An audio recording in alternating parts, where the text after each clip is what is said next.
जैसा कि आप सब लोग जानते हैं कि डेंगू की वबा ने बहुत ज़्यादा ज़ोर पकड़ लिया है। पिछले 2 महीनों में बहुत सारे मरीज़ मच्छर के काटने की वजह से डेंगू बुखार में मुब्तला हो रहे हैं और लोग बहुत ज़्यादा परेशान भी हैं, ना सिर्फ मरीज़ बल्कि डॉक्टर भी। तो इस वीडियो में मैं आपको बताऊँगा कि डेंगू बुखार का मुकाबला कैसे करना है, इसकी एहतियात क्या है और इसका इलाज कैसे करेंगे। और हम YouTube चैनल को सब्सक्राइब करें और बेल के आइकन पर क्लिक करें।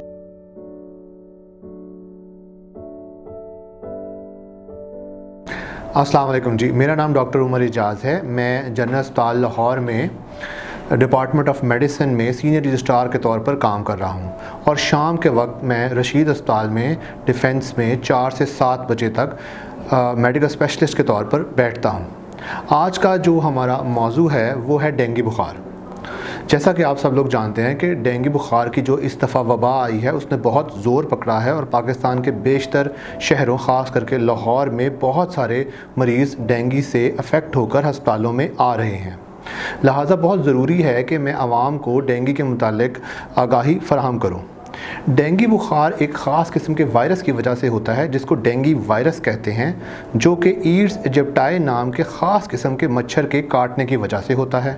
जब वायरस खून में दाखिल होता है तो 4 से 14 दिन के इंक्यूबेशन पीरियड के दौरान ये इन्फेक्शन करता है।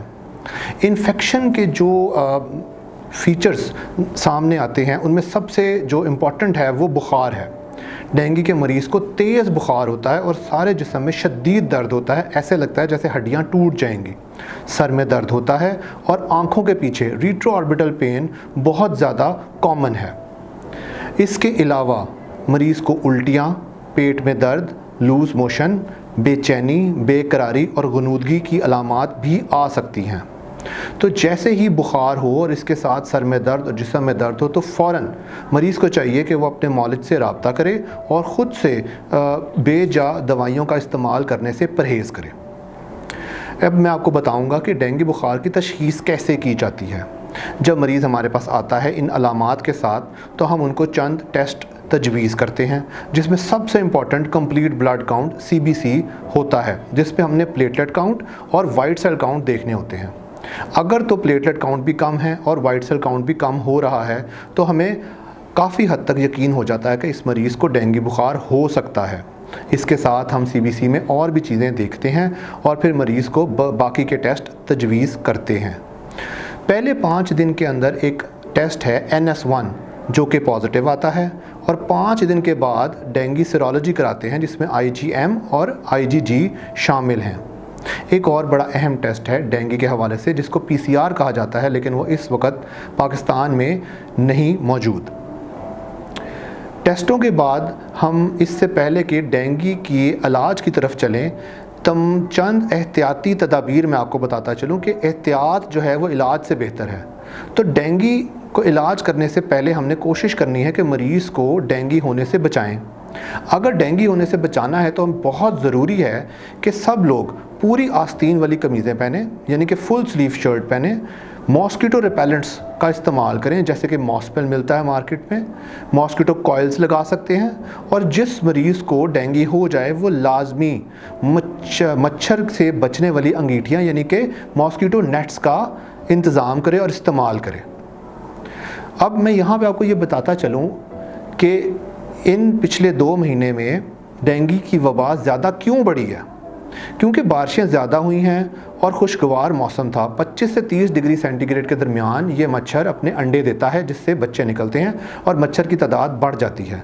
तो बारिशें ज़्यादा होने की वजह से मच्छर ज़्यादा हो गए थे, इसलिए जो ईड्स इजिप्टाई है उसने जो है जब काटा लोगों को ज़्यादा डेंगू वायरस उसने स्प्रेड किया, इसलिए ये वबा बढ़ गई है। हुकूमत ने इस वक्त बहुत सारे इक़दाम किए हुए हैं, मुख्तलिफ़ अस्पतालों में बेड एलोकेशन की गई है और नेट्स फ्राहम किए गए हैं और सेमिनार कराए गए हैं मुख्तलिफ़ जगहों पर ताकि तमाम डॉक्टरों को और नर्सेस को आगाही फ्राहम की जाए कि डेंगू के मर्ज़ से मुकाबला कैसे करना है। अब हम आते हैं इलाज के मरहले पे। जब किसी को डेंगू बुखार हो जाए तो चूँकि ये एक वायरस की बीमारी है इसलिए सिम्प्टोमेटिक ट्रीटमेंट जो है वो सबसे इम्पॉर्टेंट है। मरीज़ को पैनाडोल दी जाती है बुखार कम करने के लिए। हम उसको ठंडी पट्टियाँ कर सकते हैं ताकि बुखार को काबू किया जाए, क्योंकि इस पर तेज़ बुखार होता है, 104 105 तक जा सकता है। मरीज़ को अगर उल्टियाँ आ रही हैं तो उल्टी रोकने की दवाइयाँ देनी हैं। अगर मरीज़ के जिस्म में पानी कम हो जाए और डिहाइड्रेशन के साइंस आ रहे हों तो आईवी फ्लूइड्स का इस्तेमाल बहुत ही तरीके से करना होता है। तो इस वक्त इस फेज़ में लाजमी है कि अपने मौलिद से रब्ता किया जाए। इसके बाद मैं ये कहना चाहूँगा कि अगर किसी को डेंगू बुखार हो जाए तो वो ख़ुद से उसका इलाज ना करे बल्कि अपने मौलिद से रब्ता करे। और अगर मेरी ज़रूरत पड़े तो मेरा नाम डॉक्टर उमर इजाज़ है, जैसे मैं शुरुआत में बताया था वीडियो के।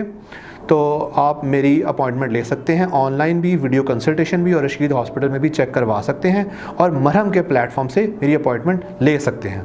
बहुत शुक्रिया। हम YouTube चैनल को सब्सक्राइब करें और बेल के आइकन पर क्लिक करें। अभी मरहम ऐप डाउनलोड करें और किसी भी मसले के लिए 2000 से ज्यादा स्पेशलिस्ट डॉक्टर से ऑनलाइन ऑडियो या वीडियो कॉल के जरिए बात करें।